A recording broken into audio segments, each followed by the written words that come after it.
UPSC हो या ICSC, जो भी पोस्ट रैंकिंग के जो भी नियुक्तियाँ हुई और लोग उसको एफेक्ट किए, तो उन सारी चीज़ों पे सम्मानित नहीं किया जाता रहा। लेकिन हमें तो लगता है आजमगढ़ जिले में ये पहली बार इस तरीके से यूपीएससी परीक्षा को उत्तीर्ण करने वाले युवक को सम्मानित किया जा रहा है। तो पहले आइए हम ये जानकारी लेना चाहते हैं कि हमारे सामने ये जो युवा खड़े हैं, पहले मैं इनका परिचय लूँगी और इनके माता पिता का परिचय लूँगी और ये किस ग्राम सभा से बिलोंग करते हैं, मैं उसके बारे में जानना चाहूँगी। तो पहले ये किस ग्राम सभा के हैं और कितनी कड़ी मेहनत करके इस एम को इन्होंने हासिल किया है। तो पहले भाई साहब अपना परिचय दीजिए, आपका नाम क्या है? मेरा नाम जी, और आप कहाँ से बिलोंग करते हैं? ग्राम चौथा का। अच्छा, और आपके मदर फादर का क्या नाम है?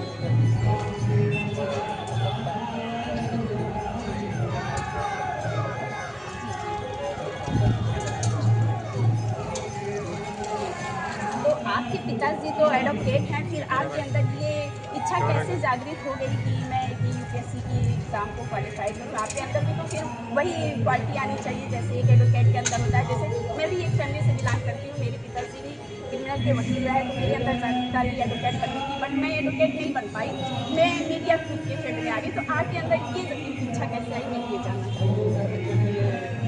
2012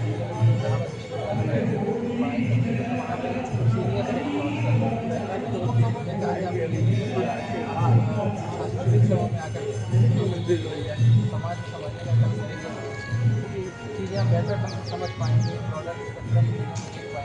वहाँ से जैसे हमारी सोसाइटी के लोग कहते हैं कि जो बच्चे का बैकग्राउंड होता है, बच्चे उसी से हर चीज़ को सीखते हैं, लेकिन आपका तो बैकग्राउंड कुछ अलग रहा और आप किसी अलग फील्ड में आ गए। तो आपको इस फील्ड में आने पर आपको अपने अंदर कैसी इच्छा हो रही है कि क्या खुशियाँ आपके अंदर इज़हार हो रही है कि मैं समाज के लिए क्या करूँगा या आने वाले समय में क्या बन करके दिखाऊँगा? तो इसके बारे में आप कुछ बताएं। नहीं, मैं तो बस ये चाहता हूँ कि मैं बस जीवन में एक अच्छा इंसान बना रहे और कुछ भी बेहतर कर सकूँ, वो मैं बहुत बड़ी उपलब्धि होगी अगर मैं समाज में कोई भी सकारात्मक परिवर्तन ला सकूँ जिससे समाज को बेहतर दिशा में मुझे वही पर्याप्त होगा।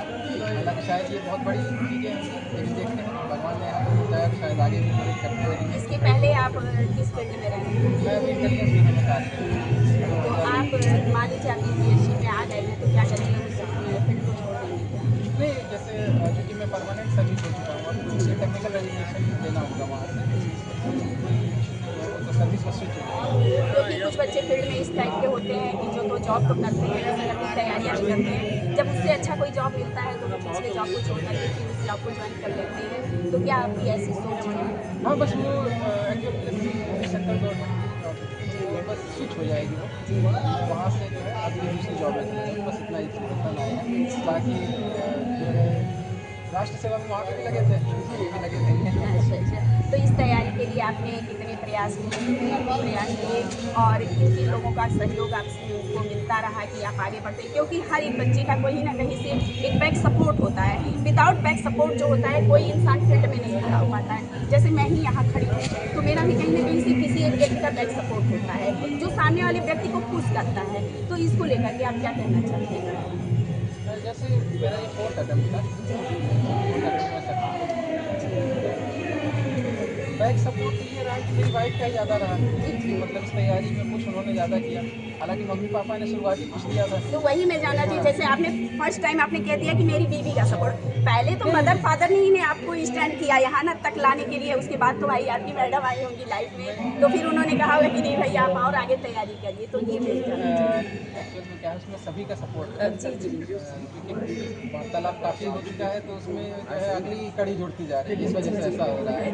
नहीं तो सपोर्ट मैंने पहले ही कहा था शुरुआत में, ऐसी परीक्षाएं व्यक्ति अपने दम पे कभी नहीं निकालता, किस्मत उसका बहुत सही होता है, और उस किस्मत में हर वो व्यक्ति जिसने आपको कभी भी अच्छा चाहा होगा, उसकी दुआएं आपको लगती होंगी। बिल्कुल। तो हर किसी का उसमें श्रेय रहा है, हर किसी का योगदान रहा है। बैक सपोर्ट जैसा खास ऐसा कभी रहा नहीं, तो जरूरत नहीं पड़ी। उसी वजह ये थी कि हम ऑलरेडी जॉब में थे, हमारे ऊपर ये कोई प्रेशर नहीं था कि आपको क्लियर करना ही करना है। ये मेरा अपना लक्ष्य था जिसको मैं परस्यू कर रहा था। अच्छा, मैं एक क्वेश्चन और आपसे करना चाहती हूँ भाई साहब कि जैसे कि इस प्रिपरेशन के लिए एक सामान्य स्टूडेंट को कितने घंटे तक का अध्ययनरत रहना पड़ता है? जैसे कुछ बच्चे होते हैं कि अपनी लाइफ में जो है कि कहते हैं कि मैं 2 घंटे ही पढ़ करके अपनी पालूंगा, तो इसके लिए आप क्या कहना चाहते हैं? एक्चुअल में मिनिमम आपको जो पढ़ाई करनी होती है वो बहुत बड़ा है, वो उसको कवर करना इतना आसान नहीं है कि 2 घंटे पढ़ के हो पाए।